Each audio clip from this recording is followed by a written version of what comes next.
నమస్తే. శ్రీ గురుభ్యో నమ. శ్రీమాత్రే నమ. ఆదిత్యాయ చ సోమాయ మంగళాయ బుధాయ గురు శుక్ర శనిభ్యే రాహవే కేతవే నమ.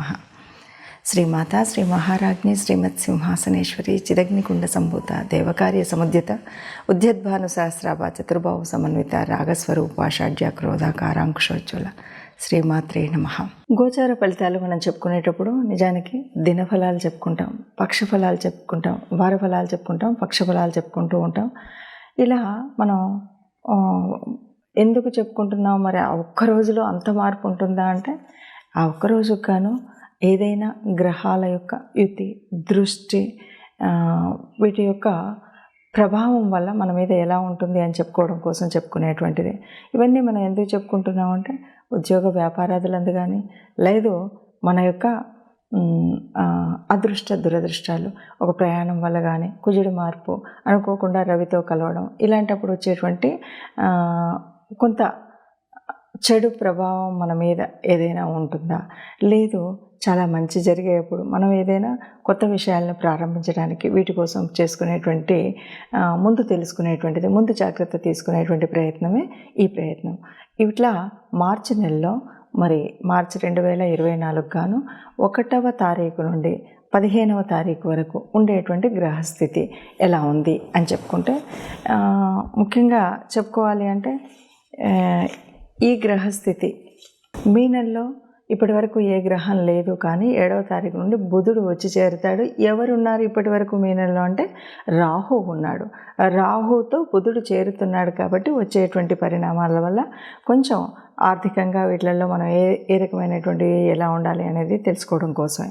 ఇక మేషంలో గురువు, కన్యలో కేతువు, మరి కుంభంలో శని. ఇక కుజుడు దాదాపు కుజుడి యొక్క మార్పు మనం చెప్పడానికి లేదు. ఎందుకు అంటే మకరంలోనే ఉంటాడు. కుంభంలోకి ఒకరోజు చివరి రోజు 15వ రోజు వరకు ఉన్నాడు. ఆ సాయంత్రం అంటే కుజుడు మనకి చివరి లాస్ట్ రోజు కుజుడు మార్పు. శుక్రుడు 7వ తారీఖు కుంభంలోకి వచ్చి చేరుతాడు. రవి కూడా చివరి రోజు మకరంలో నుండి కుంభంలోకి చేరేటువంటి పరిస్థితి.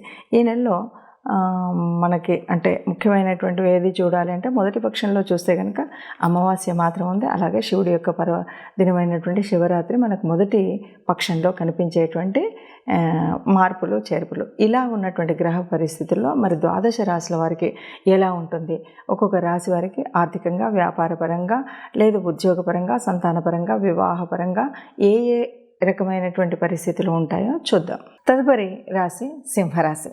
సింహరాశి అంటేనే మనకు తెలుసు, సింహరాశి ఒక రాజసం కలిగి మంచి అన్నింట్లో కూడా డాంబికంగా ఉండేటువంటి వాళ్ళు ఇందులో ఉంటారు. ఇక రాజ్యాధిపతి మరి ఇందులో 7లో ఉండి అష్టమ స్థానం చూస్తున్నారు. మీరు ఎట్లా ఉన్నప్పుడు ఎట్లా ఉంటుంది అంటే, సప్తమంలో ఉండి ఎలా చూసేటప్పుడు మనకు ఉండేటువంటి పరిస్థితి ఏంటంటే, కొంచెం భార్యాభర్తల మధ్య గొడవ, తగువు, ఘర్షణ ఎందుకు వస్తాయంటే, ఏదో ఒక మాట మీద మాట ఒకరిది ఒకరికి నచ్చకపోవడం. అలాగే వ్యాపార పార్ట్నర్స్ ఎవరైనా ఉంటే కూడా, భాగస్వాములు ఎవరైనా ఉంటే కూడా అలాగే ఉంటుంది.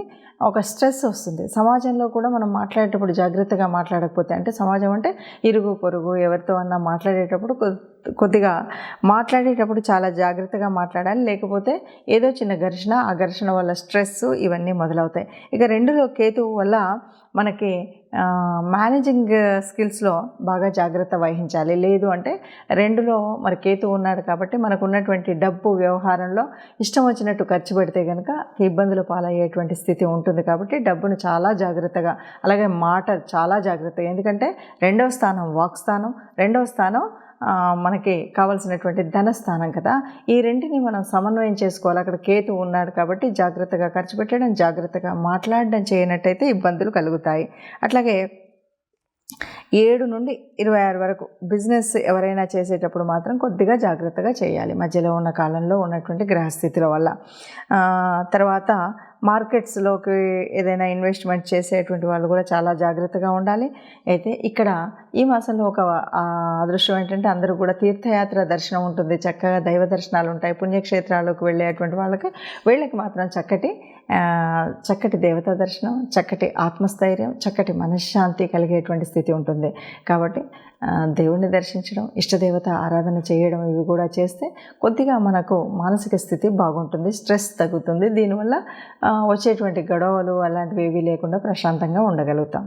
చూశారు కదా మరి ఇప్పటి వరకు ఉన్నటువంటి గ్రహస్థితి ఇలా ఉంది కాబట్టి మరి మనం ఇలా ఉన్నటువంటి గ్రహస్థితిలో ఏదైనా పరిహారాలు చేసుకోవాలి అంటే ఏం చేయాలి దీనివల్ల? ఎందుకంటే దాదాపుగా మనం చెప్పాలి అంటే ఒక మాట చెప్పొచ్చు, ఎప్పుడూ కూడా ఈ గ్రహాల యొక్క ప్రభావం మన మీద ఎలా ఉంటుంది అంటే సహజంగా మన పూర్వపుణ్య ఫలితంగానే ఈ గ్రహాల యొక్క పరిస్థితి అంటే గోచారరీత్యా మారుతున్న జన్మజాతకంలో ఉన్నటువంటి గ్రహాలు కానీ ఇప్పుడు మనకు అంటే ఏళ్ళనాటి శని, అర్ధాష్టమ శని, ఇవన్నీ అష్టమ శని ఇవన్నీ కనిపిస్తూ ఉంటాయి కదా. ఇవన్నీ ఎందుకు ఉంటాయి ఏమిటి అంటే ముఖ్యంగా మనకు మన యొక్క కర్మఫలం వల్ల.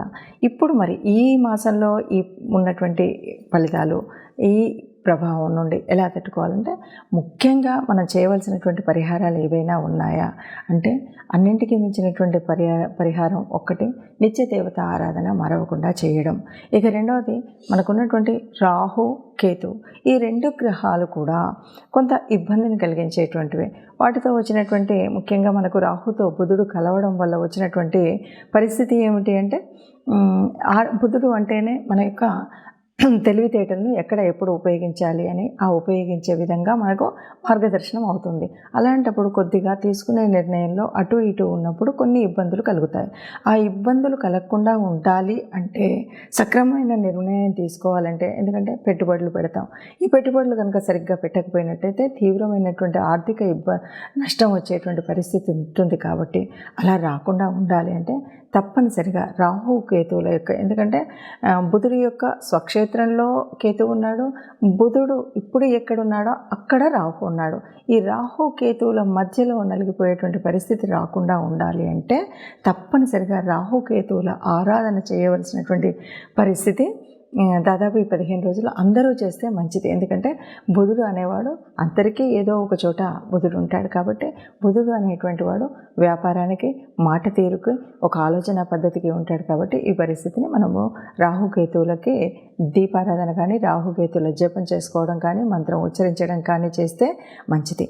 అలాగే ఏళ్ళనాటి శని ప్రభావం పడుతున్నటువంటి రాశులు కొన్ని అంటే శని ఇప్పుడు కొద్దిగా శనిగ్రహ ప్రభావం వల్ల ఇబ్బంది పడుతున్న వారందరూ కూడా శని గ్రహం దగ్గర శని మంత్రం చదవడం ఇలాంటివి చేయాలి. లేదు ఎక్కడైనా సరే గోశాలలో గోగ్రాసం ఇవ్వడం. ముఖ్యంగా కార్మికులు ఎవరైనా ఉంటే వారికి ఏ రోజైనా ముఖ్యంగా శనివారం రోజు పిడికెడు అన్నం పెడితే మంచిది.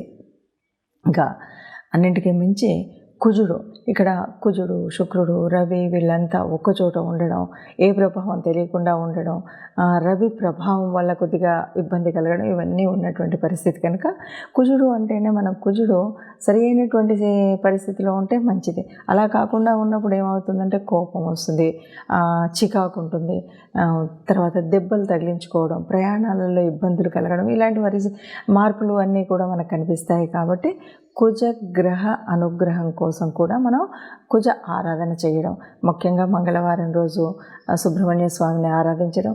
సమయం లేదు, వీలు లేదు, ఇంట్లోనే సుబ్రహ్మణ్య స్వామిని ఒక ఎర్రటి పూలు 2 పెట్టి ప్రార్థించడం.